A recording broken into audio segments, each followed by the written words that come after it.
play a quick game between something real and something imaginary, between something in your hands and something in your head. And the best part about this game is that it's not actually something I can experience, only you can, which you'll see what that means in a minute. So this is what we'll do, we'll just mix it up. Can you see them in there if I do that? You should be able to, I think. Yeah, okay, I'll mix these up. So like this, I'll look the other way. You can watch me, Dante, just to make sure I can't see anything. I'll go through like this, and you just say stop wherever you like and get one in your mind, okay? But I'll look the other way. Stop. Okay, if you've got one, definitely, 100%, okay? So here's the idea. I don't want you to kind of reach in and take one out, so I just want you to have one inside of your head. That's all this is about. I'm not going to go through and try and find it. Okay, I'm not going to look for it. This is not that type of thing. Instead, what I'm going to do is, let's say I take out, I don't know, something like a king. There's a chance that this could be yours, but probably not. Okay, good. Hold your hand out flat for me like this, and put your thumb down on top of it for me like that, just to keep that locked inside of your hand. Perfect. Now here's the idea. This physically exists. Like I said, this is something in your hands and something in your head. Okay? So this physically exists. This is a king of spades. But the thing is, if we say the king of spades, you can't help but think about the king of spades.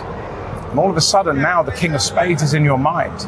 And the one that was in your mind now travels down to here. Now I can check. Were you thinking of the 10 of diamonds, Jordan? Yes. Yo! Yeah, but the weird part is that it really has happened. Have a look.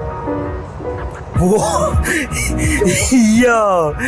Nah, that's crazy. You got it. That's the one you had? Yeah. That's the one you said? Wow.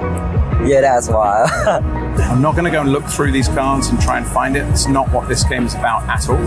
Instead, what I'm going to do is I'm going to take out, in fact, let me just take out something like maybe an ace of hearts or something like this. Now, I hope this shouldn't be yours. Okay, good. Would you do me a favor? Would you hold your hand out like flat for me and put your thumb on top of the ace of hearts like that? No, you can do this. Thumb is fine. That's it. Perfect. Just hold that here. Now, here's what the interesting thing is. You know, the ace of hearts is real. It's something that's in your hand. It physically exists. But the interesting thing is that, you know, if I say don't think about a black cat, you can't help it, you are. Don't think about the Eiffel Tower, you are. The ace of hearts now is something that does exist in your head. And the moment that the ace of hearts now, in thinking about it, is something inside of your head, the thing that was in your head now exists in your hand. An exchange between your hands and your head. So right now on your hand is the one that was in your mind. What was the one in your mind? Turn it over. Uh-oh. Okay. What I'm going to do is if I take out, say, let me take out something, I don't know, like a jack of spades. There's a chance that you're thinking of that, but probably not. No, okay, good. If you had been, I'd just stop there and I'd be fine. But do me a favor, would you hold your hand out flat for me like this, that's it, and put your thumb on top so it doesn't blow away. With that thumb, it's perfect, right? Now, the jack of spades, here's what we're going to do, ready? We're going to be in this position. Now, the jack of spades physically exists, okay? It's something that's real, okay? But if we talk about the jack of spades, now you can't help but think about it. Because now it's something inside of your mind, and the moment you do, the one that was in your mind now moves down to the hand. They exchange places. Now the jack of spades is in your mind. Were you thinking of the 3 of hearts? Sure was. Stop. Is that what that is? How did you do that? Capture the scream. Capture the scream. Scream is here. That's crazy. That's insane. I don't understand. But how? And sleep. It's magic. Okay.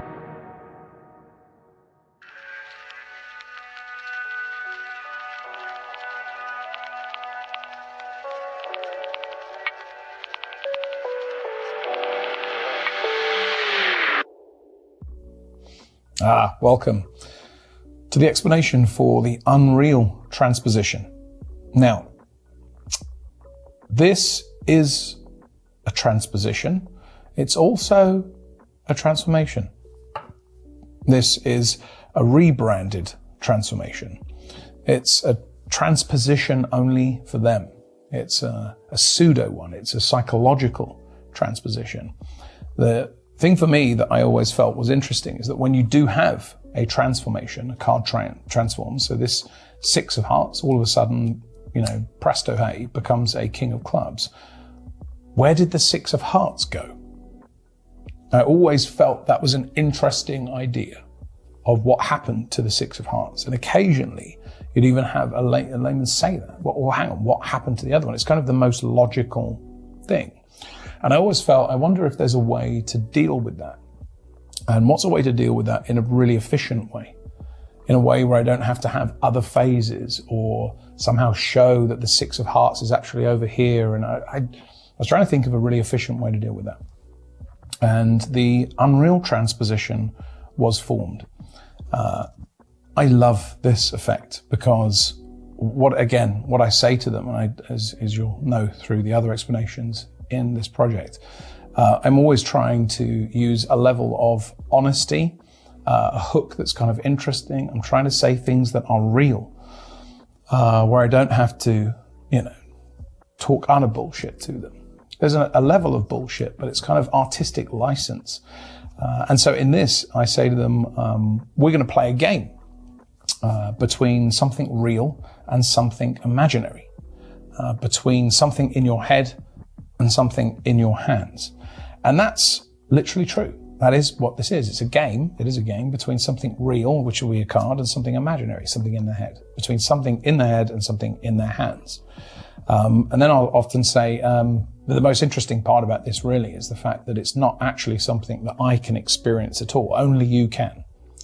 And this is also true because the actual effect of the transposition of the two cards transposing is only one that they have. It's only one that happens to them.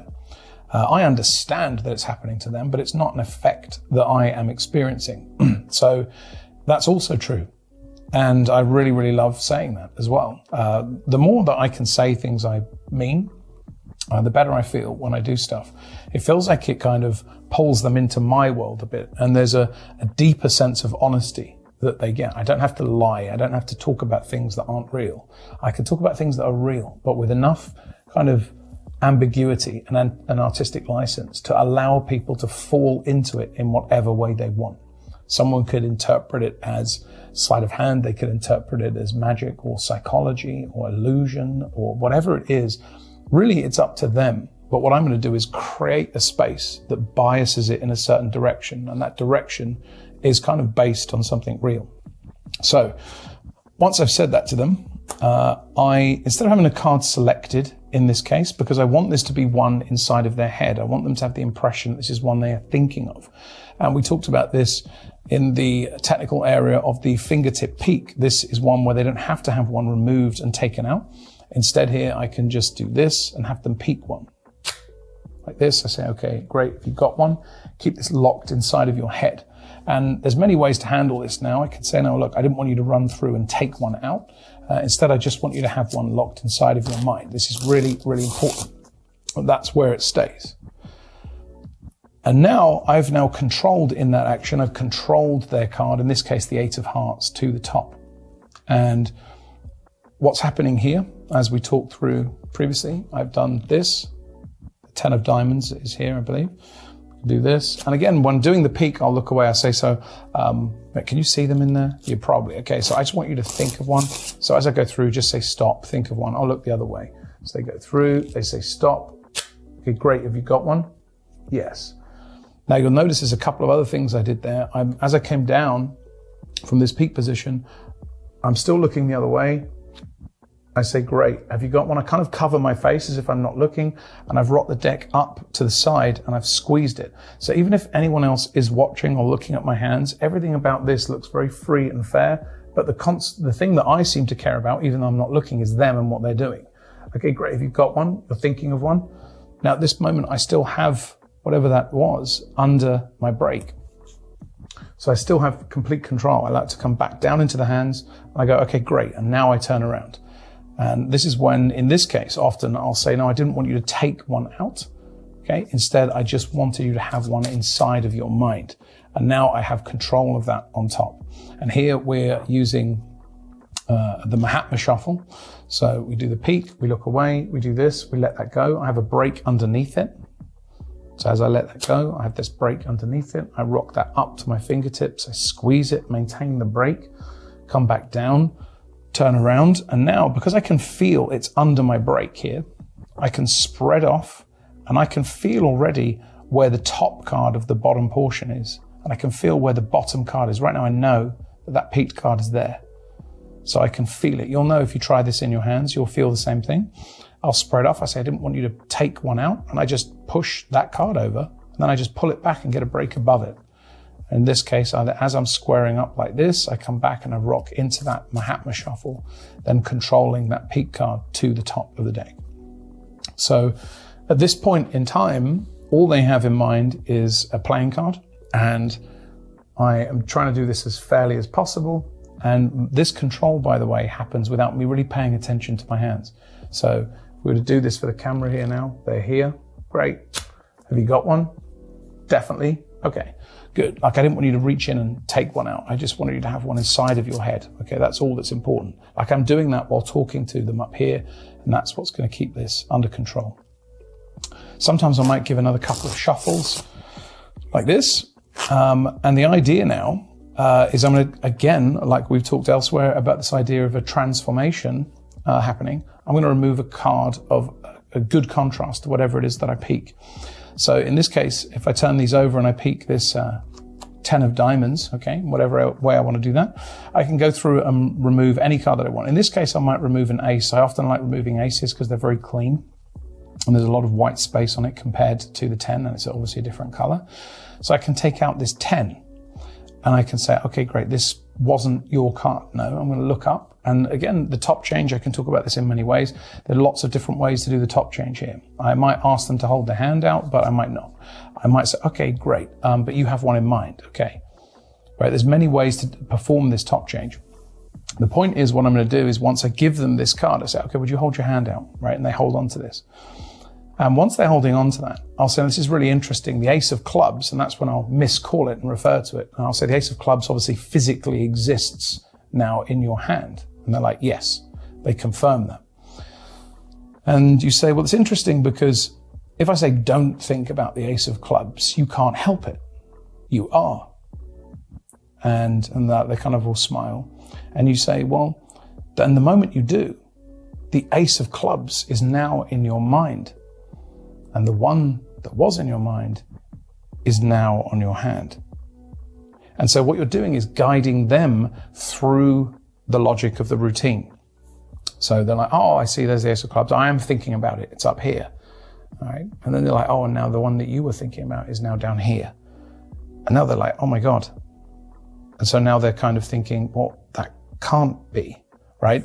So now I know that there's a strange feedback loop in this to some extent, because the moment they then rethink of their card, it should go back into their head. There's this never-ending perpetual thing that doesn't make sense. But that's not the point, because we're not dealing with reality to some extent. We're just creating a contrivance, an effect, in order to create this idea. And that's why I love this. Now, this transposition is taking place for them. You know, for them, from their point of view, they have a card in mind that they're thinking of. They're holding onto this other one. And they think, yeah, that's not mine. And then they're suddenly thinking of this other one. And then they understand their one is now here. They experience this transposition. And so I'll say, you know, this is the idea between something real and something imaginary, you know, between the hand, the card on your hand and the one in your head. You know, so now if you're thinking of this ace of clubs, and the one that you were thinking of is now in your hand, right? And then often I'll do this, it depends, but I'll take this from them and go, are you thinking of a red card? And they'll go, yep. Diamond? What was it? And they'll say 10 of diamonds, then I turn this over.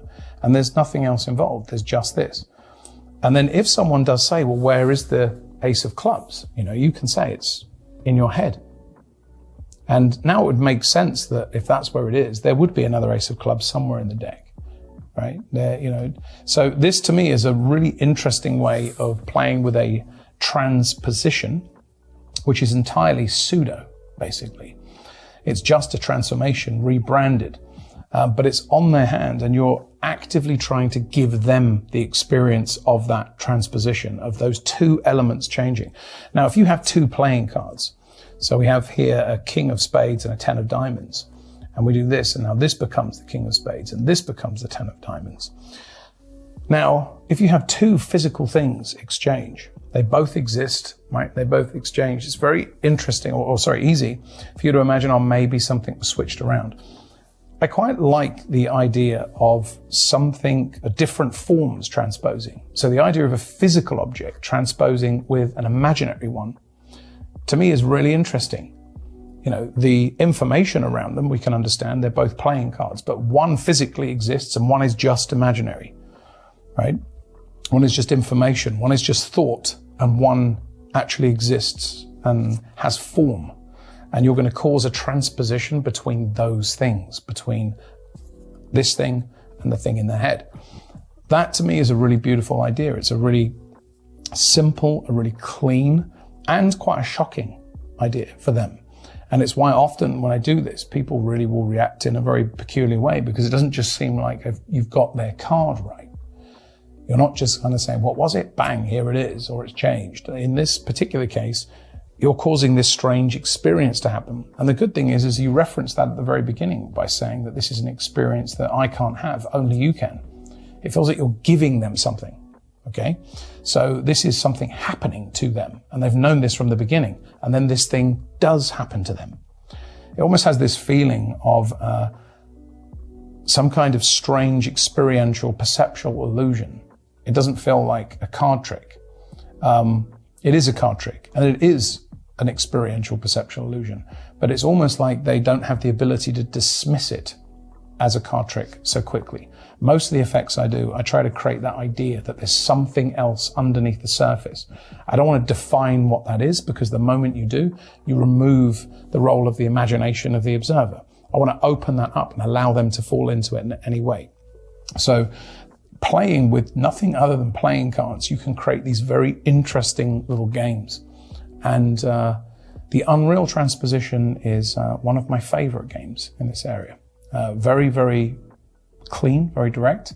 You can use any number of different moments. And again, like most of the stuff, the top change, you can find in many ways. You don't even have to do a top change. You could have done a double lift if you wanted to. You don't have to. You could have done a double lift and handed this and put this on their hand and had that change. You don't need to do the top change. The double lift would have worked perfectly fine.